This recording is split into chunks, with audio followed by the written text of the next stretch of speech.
ちょっとだけ雨が降っていましたね。オランダに到着です。オランダの国のお花というのはチューリップ。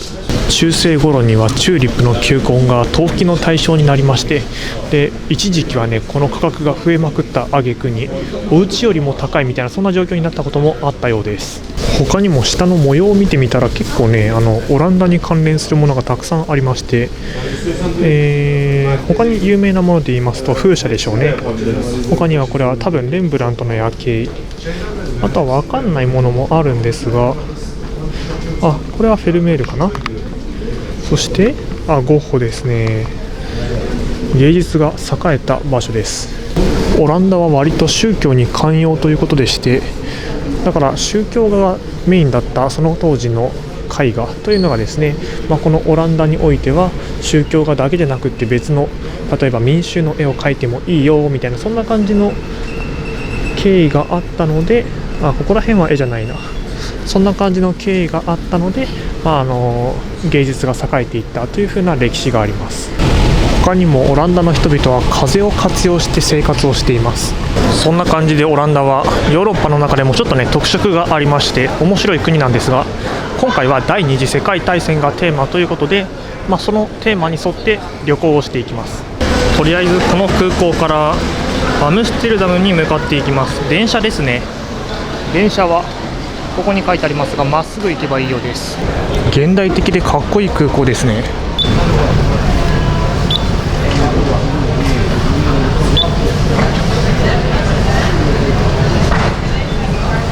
券売機で切符を買ったんですが、どうもね IC カードが入っているらしくって、こ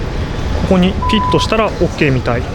で、アムステルダム中央駅に行きたいんで、この一番上9時11分のやつでいいと思うんですけど、プラス5って書いてありますね。多分5分間遅れてるから16分かな。現在時刻は13分ですのであと3分くらい。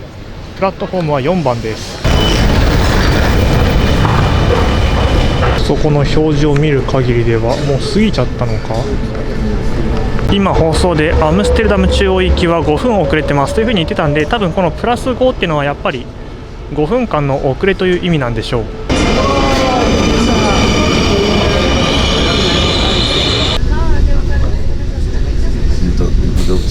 アムステルダムセントラルに到着です。オランダは交易によって経済の覇権を握った歴史がありますので、これね駅の下の通路なんですが、このように大航海時代の絵が描かれています。現在僕がいるオランダの位置を確認してみるとこんな感じの場所にあります。現在僕がいるこのオランダという場所ですが、かつてはここはスペイン帝国の領土でした。スペイン帝国、こっちの方にスペインがあるんですが、このスペイン帝国というのはですねカトリックの国です。この頃にヨーロッパで行われていたのが宗教改革といいまして、教会があなたたちの罪はお金を払ってこのお札を買ったら許されますとか言ってですね、免罪符というものを売り始めた。それを見たルターという人物が、いやそれっておかしくないというふうに言い始めて、で、カトリックの勢力が弱まっていく。それに反発する人々が出てきてプロテスタントというふうに呼ばれていくわけですが、そのスペイン帝国はですねカトリックだけを、信じなさいというふうに言ってたわけです。けれど当時スペイン帝国の領土だったこの周辺の人々は、いやカトリックじゃなくてプロテスタントを信じたいというふうに言い始めまして、独立戦争を行います。そして独立を勝ち取った国というのがこのオランダです。そんな感じで僕が現在いるこのオランダという町は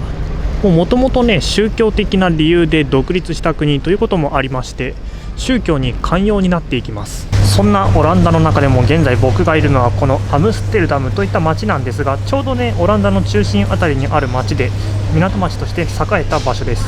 でこのアムステルダムはオランダの憲法上の首都というふうに言われまして、実はですね事実上の首都はまたここにハーグという、この前行ったんですが、ハーグという別の場所があります。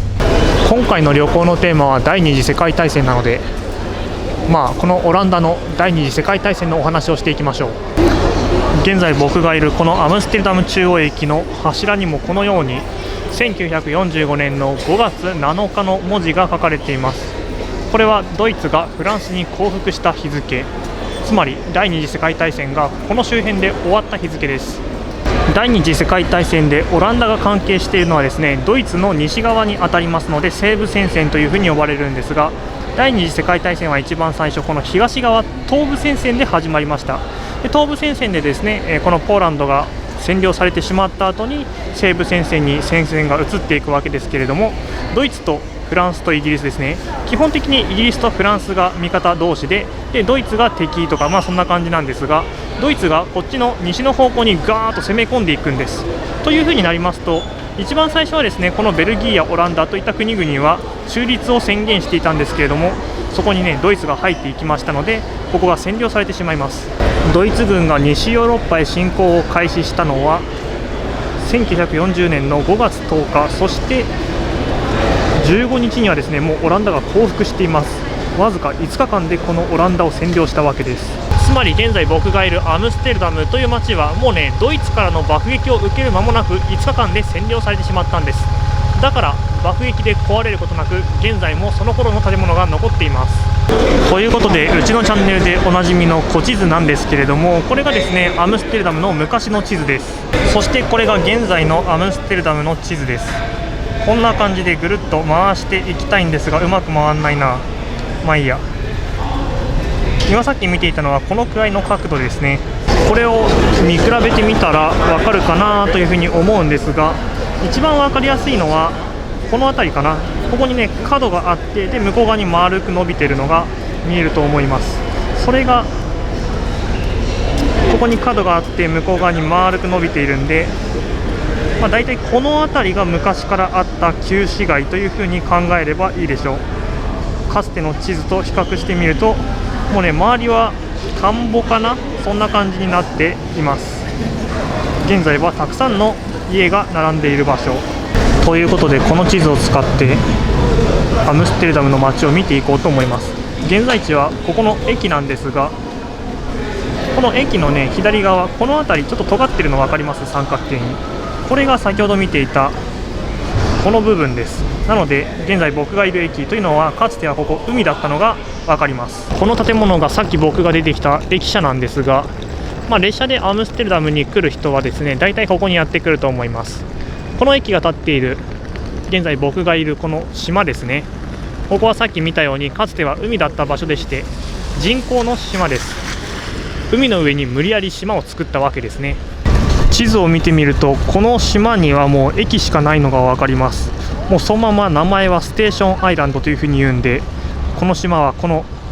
駅舎を作るためだけに作られた島という、なかなかすごい状態です。日本とオランダという国は安土桃山時代の末期頃にはもう交易を行っていたんですが、江戸時代頃になりますと日本は鎖国というふうに呼ばれる、いわゆる鎖国ですね、そういったものが始まっていきまして、海外との交易を止めるみたいなことをするんですけれど、中国やこのオランダといった国々とはその後も交易を続けていました。日本の長崎にですねハウステンボスという風なテーマパークがあるんですが、そのテーマパークはオランダをテーマにしたテーマパークです。僕動画作ってるんで、興味がある方は見ていただいたらいいかなと思うんですけれども、その動画で紹介した言葉の中に、世界は神が作ったがオランダはオランダ人が作ったという風な言葉があります。つまりオランダ人はですね、この国土をどんどん海の方向へと広げていった。だからオランダという国は自分たちで作ったんだというふうな言葉です。そのハウステンボスの動画の中で僕が泊まったホテルにですね、ホテル大倉 JR ハウステンボスといったホテルがあったと思うんですが、そのホテルは、この建物、アムステルダム中央駅を再現して作った建物です。他にもこのアムステルダム中央駅の話で言いますと、我らが日本にあります東京駅ですね。東京駅のモデルになったのもこのアムステルダム中央駅というふうに言われています。確かにね、左右見てみたら塔がありまして、ちょっと似てるのは似てるかなと思いますね。このオランダアムステルダムは爆撃に遭っていませんので、これはその頃から残っているんですけど、東京駅は東京大空襲がありましたので、現在は再建されたものです。この右側の塔にはこのように時計があります。現在時刻が10時、19分か18分かそんくらいなんですが、じゃあ左側にあるこれは何なんだというふうに見てみましょうか。あれ、これ時計壊れてるぞみたいな、針がどんどん動いて、何これというふうに思うかもしれませんが、こちらはですね風向計です。要するに風向きを今示しているわけですね。オランダという国は本当にね風が大切な国ですので、このように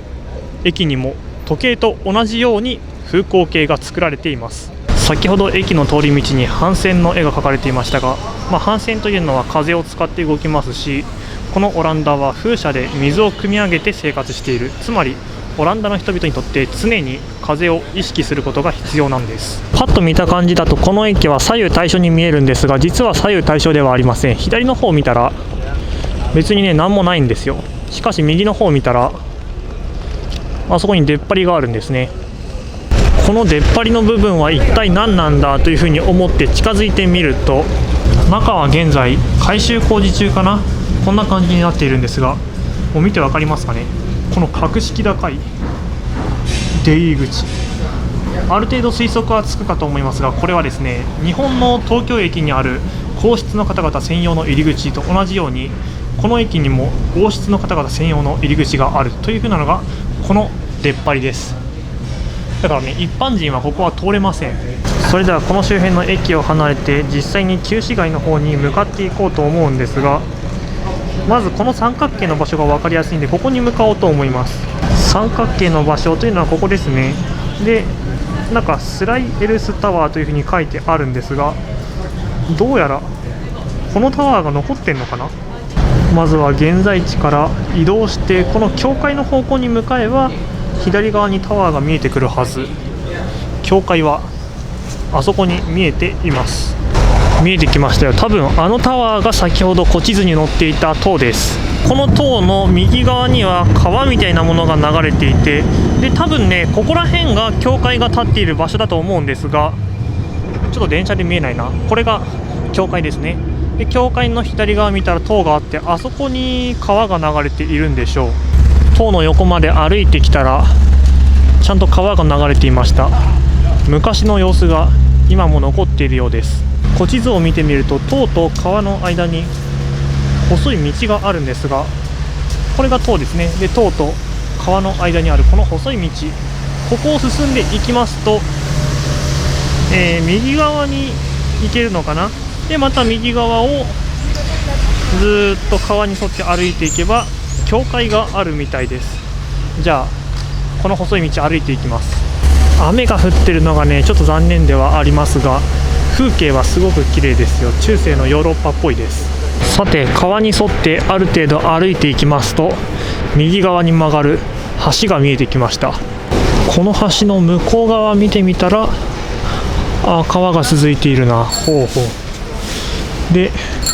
この橋渡っていって左側に道ありますね。完全に昔の道が残っているな。でこの細い道を左に曲がったら多分突き当たりを、すごいな、そのまんまですよ。でここ左に曲がったら多分さっき見えていた川の横の道じゃない道か、川の横の道に出て歩いていける。すると右側に教会が見えてくるはずです。あれかな、ちょっと奥の方なんで見えないかもしれませんが、あそこに教会っぽい建物があります。現在見ているこの古地図は1544年の地図らしいんで、日本でいうと以後予算を立てて買う鉄砲ですから、鉄砲伝来頃の地図ですよ。その地形が未だに残っているんですから、なかなかすごいです。さてまっすぐ進んでいきますと教会が見えていきます。教会の裏側がメインストリートらしいんで、向こうの方に向かいましょうか。教会の正面の方に回り込んできました。こちらがアムステルダムで最も古い建物、旧教会です。現在僕がいる旧教会というのはこれですね。この頃からあったのが地図に載っていることから分かります。でこっち側に今いるんですが、この当時一番栄えていた道というのはですね、現在僕がいるこの旧教会の目の前、ここを通っている道です。なので教会の目の前、ここですね。この道がかつて一番栄えていた道なんですが、また地図を見てみますと、この道の向こう側にね、たくさんの船が止まっている場所があります。だから向こうには昔船が止まっていた川のようなものがあったんですが、現在は道になっていてなくなっています。ちょっと向こうに行くのは後回しにしまして、このかつて栄えていたという、すごいな、この道を進んでいきましょうか。この道の左右の家を見てみると、壁がねこう内側に傾いている場所があるの分かりますかね。結構迫ってくるような感じで斜めになってると思うんですが、すぐ近くのこの家とか分かりやすいかな。上の方を見たら幅が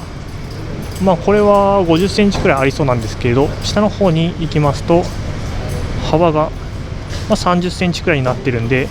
上の方がねいっぱい出ていて下の方がちょっとしか出てないという風な、こんな感じに斜めになってるの分かると思います。で上の方を見たら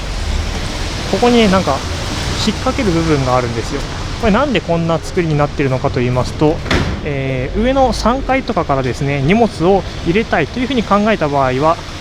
ここに紐を引っ掛けまして、で下の方にカゴを下ろすと、でカゴをぐーっと引っ張って上に持っていって、で3階の窓から入れるというふうになってますので、こういうふうに斜めになっていたらその荷物が上げやすいということなんで、このような建築様式になっています。この旧教会の目の前の道をずっとまっすぐ行ったらなんか大きな橋があるみたいなんで、多分向こうに行ったら橋があるのかな。さて古地図で大きな橋があったと思われる場所までやってきたんですが、現在橋はなくなっているようです。しかも向こうの方を見たら路面電車が通ってますね。かつてあそこがお堀でした。だから完全に埋め立てられてしまっています。そしてこの広場でひときわ目立っているのがこの白い塔です。この塔は何かと言いますと、第二次世界大戦で戦没した人々の慰霊塔です。毎年5月4日、つまり第二次世界大戦の西部戦線が崩壊した日には、ここにたくさんの人々が集まって追悼の式典が行われます。この向こう側に見えている建物、こちらが王宮です。現在はこのように王宮と書かれているんですが、昔からここが王宮だったわけではありません。ここは昔は市庁舎でした。このオランダという国は経済の覇権を握った経験がある国ですので、ここはですねちょっとした自治が認められている、そんなエリアでした。なのでよく見てみるとこのように周辺はねなんか柵というか城壁で囲まれているわけですよ。これ夜になったらこの城壁の城門が閉められまして、で鍵が現在僕がいるこの市庁舎ですね、ちょっと後ろなんですけど雨宿りをしているんでこんな感じですね。ここに鍵を持ってきて管理していたという風な感じで、アムステルダムの昔からの政治の中心地がこの場所です。現在地どこかなって見てみますと、おそらくこれが市庁舎でしょうね。でその前にある広場がこの目の前に広がっている広場で、ここに川みたいなのがあるんですが、もう現在は川は埋められていまして、あそこに道ができております。でその向こう側には塔がありますので、多分塔が今立っているのはだいたいこの辺りなんでしょう。川の真上あたりかな。でこの道をずっとまっすぐ行きますと城壁にぶち当たってしまいます。僕は今からこの旧市街を抜けて外に出ていきたいなと思ってるんで、こうまっすぐ行った後にちょっと曲がんなきゃいけないんでしょうね。ここになんか出口がありますので、この広場からずっとまっすぐ行って、そして左に曲がり、そしてこのなんかでっかい建物に向かっていきましょう。ということで今から進みますのはこの塔の右側の道をまっすぐ進んでいきます。すごいですね。長崎県の佐世保にあるハウステンボスに来た気分です。現在地がですね、さっきの広場から歩いてきて、で川があるところここですね。なのでもうちょっと先に進んでいきましょう。そしたらすぐに2つ目の川が見えてきます。この先もう少しだけ市街地です。そして次に出てくるこちらの川が旧市街と新市街を分ける川です。現在地確認してみると、広場から1、2と、3つ目の川なんで、ここには昔橋がなかったのが分かります。現在はこの橋は出来上がってるんですが、多分向こうの方を見たら年季が違うというか、左の方が古くて右の方が新しいですよね。なのでこの辺りは新しく作られた場所なんでしょう。だからこの橋は渡らずに昔の橋を渡っていきます。そんでこの地図でいうところの下の方に向かっていったら、何やら大きな門が出てくるわけですが、この門が向こう側に見えています。ぐーっと寄っていきますとこれですね。こちらの広場をニューマルクト広場というそうで、かつて城門として機能していた構造物が現在も残っています。現在この城門跡はレストランカフェって書いてある。へえ、飲食店になってるんだ。かつてはここから入っていった先が旧市街だったわけでして、この僕が立ってる方ですね、こっちの方は新市街、つまりは町がなかった頃もありました。ということで町の拡張の様子を見ていきましょうか。アムステルダムは最初はこんな感じの形をしていたというふうに言っていまして、現在僕がいる場所がここで、ずっと向こう側に行ったら左に曲がる道があり、この辺りはね田んぼみたいになっているのがわかると思います。こちらがその次の状態の地図なんですが、現在僕がいる場所はここです。でここからずっと斜めの道を進んでいきまして、で左に曲がるというふうな感じなんで、ここに田んぼがあった痕跡というのはもうなくなっておりまして、市街地が広がっているのがわかるかと思います。で注目すべきはこの周りのギザギザなんですが、これね両方式城郭といいまして、大砲での戦いを想定した作りです。で右側の方が広くなっているの分かりますかね。最初はこの右側の方が作られていったんで、このように拡張が行われた後というのはこの左側の方は田んぼだったんですが、最終的にはその田んぼだった位置も市街地になっていきました。ちょっとこの辺り見たら田んぼであるところが残っていますよね。これがだいたい現在のアムステルダムにつながっていくような都市計画です。だからこっちの方が一番新しい場所なんですよ。で今から向かっていくのはこの現在地から斜めに伸びているこの道を左に曲がっていき、その一番新しいエリアに向かっていきます。じゃあ一番新しいエリアには誰が住むことになったのかという話です。今回の動画で何度か言っていますが、オランダ成立の歴史を簡単に紹介する中で、自分の信じる宗教を信じるべきだという風な考えから出来上がった国家という風なことをお伝えしました。そうなると宗教的な理由で迫害を受けている人々からすると、このアムステルダムという街はすごく魅力的な街に移ってきます。ということでここにやってきたのがユダヤ人です。後からこの町にやってきて住むようになったユダヤ人というのは、必然的にね新市街に多く住むようになります。そうやってオランダにはたくさんのユダヤ人が集まってくるようになったんですが、第二次世界大戦が始まるとドイツがですねこのオランダやベルギー、そしてフランスも占領してしまいます。じゃあどうなるか、おそらく予想はつくはずです。このオランダでもナチスによるユダヤ人迫害が始まっていきます。たくさんのユダヤ人が生活していたこの新市街には当時の面影が少し残っていまして、例えば現在僕が見ているこの大きな広場ですが、この広場ではユダヤ人たちの市場が開かれていたというふうに言われています。他にも向こうの方を見てみますと建物がありますね。あの建物はシナゴーグというふうに言いまして、ちょっと例えて言うならばキリスト教でいうところの教会みたいな感じのユダヤ教バージョンみたいなものがあそこに残っていたりします。他にもねシナゴーグはこの周辺たくさんありますので、見つけていけば当時の面影は結構残っているわけです。オランダ人は自由な信仰を大切にするということで、ナチスによるユダヤ人迫害に抵抗する人々もいました。向こうにたくさんの花が備えられている銅像が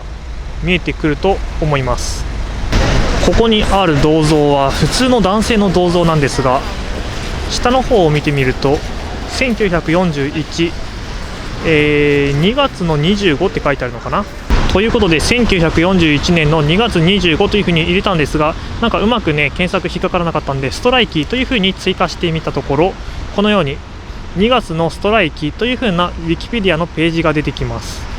ナチスドイツがこのオランダを占領すると、2万5000人以上が住んでいるこの周辺のユダヤ人が住む居住区は封鎖されました。柵が設置されて、そして橋は撤去されて、もう完全に陸の孤島みたいな状態になったわけです。そして警察が監視するようになり、一斉検挙が行われます。こちらがアムステルダムのユダヤ人が集められているところなんですけれど、おそらく現在僕が立っているこの広場に集められて、でここから東の方向に送られていったという場所でしょう。そのようなユダヤ人に対する弾圧を受けて立ち上がったのがこのアムステルダムにいた労働者です。で立ち上がった日付が2月の25日というわけですね。彼らはストライキを起こしてナチスの弾圧に抵抗していったんですが、最終的にユダヤ人を救うことはできませんでした。ヨーロッパを旅行していると本当にどこに行っても第一次世界大戦や第二次世界大戦のお話が残っています。ここにホロコーストメモリアルという風な博物館があるんですが、待って、これ臨時休業って書いてある。開いてないのか。見に行くだけ見に行きましょう。こちらがそのホロコーストメモリアルです。現在は博物館が改修中か改装かわかんないですけど、とにかく臨時で入れないようになっているそうなんですが、昔ここには劇場がありました。捕まったユダヤ人はここに集められて、いろんな登録が行われていきます。で、国外に追放される前に一旦ここに置いておくという風な感じで使われていた場所なんですけれど、現在この場所は劇場としてではなく記念碑として使われています。じゃあこの辺りに集められたユダヤ人はどうなっていったのかと言いますと、最終的にはですね、この東の方に送られていきまして、ポーランドの南の方にクラクフといった町があるんですが、この近くに有名なアウシュビッツ・ビルケナウ収容所といった場所があります。ここ以外にもいろんな場所に送られてしまったんですが、最終的に強制収容所で働かされたり、あとは殺されたりしていきます。この周辺にはユダヤ人関連の博物館がたくさんあるようです。すぐ近くの公園にはアウシュビッツの犠牲者たちに捧げた記念碑があります。普通に歩いていれば、なんでこんな場所に、つまりオランダのアムステルダムにポーランドのアウシュビッツの記念碑があるんだというふうに思うかもしれませんが、そういった理由を理解しておけば、なぜここにこういった記念碑があるのかは分かってくるでしょう。アムステルダムにいたユダヤ人というふうに言いますと、日本人にも馴染みのある人物が一人います。それがこのアンネ・フランクといった人物なんですが、アンネ・フランクはですね、アンネの日記の著者として知られている人物ですが、ホロコーストの犠牲者として知られています。このアンネ・フランクがアンネの日記を書いた場所というのが、現在僕がいるこのアムステルダムです。で、地図を見てみますと、現在僕はこのアウシュビッツの碑という場所にいるんですが、アンネの日記を書いた家というのは、この町の正反対の方向にですね、ここアンネ・フランクの家という家があります。ここで彼女は日記を書いていました。内部は撮影禁止らしいので、見せることはできないんですが、一応ね、前までは行こうと思います。ということで、王宮前の広場に戻ってきました。さっき向かっていったのがこっちの方角だったんですが、アンネの家はね、こっちの方角なんで、向こうに進んでいきます。結構歩いてきましたが、この大きな教会が目印です。この教会の横にはアンネ・フランクの銅像があり、この銅像の向こう側ですね、反対側に行けばお家があります。ここがそのアンネ・フランクの家です。どうやら博物館はですね、この右側全部一体になっているそうで、向こうから入り口があって、多分改装したんだろうな。横を見てみると、ここにね、アンネ・フランクの家というふうに書かれています。アンネ・フランクはドイツのフランクフルト、だいたいこの辺りで生まれた人物なんですが、ドイツ国内でナチ党が政権を握ると、ユダヤ人であるアンネ・フランクは立場がなくなっていくわけです。そしてオランダに逃げてきたところだったんですが、第二次世界大戦が勃発し、オランダもナチ党の政権により攻め込まれてしまいますと、もう隠れるしかなくなったということで、隠れていたのがこのお家です。このお家で日記を書いていって、でアンネが死んだ後にお父さんかなが、発行しましたのがアンネの日記です。西部戦線の戦いが始まりますと、わずか5日間でこのオランダは占領されてしまいました。しかしもともとこのオランダという国は中立を保っていました。そこにドイツが入ってきて占領されたというわけなんですけれど、ドイツが入ってきた理由というのはですね、その先にありますフランス、そしてイギリスと戦うためです。つまりドイツにとってオランダという国は通過点でしかなかったわけなので、これ以降も戦いは続いていきます。明日以降はこの先の戦いについて見ていきましょう。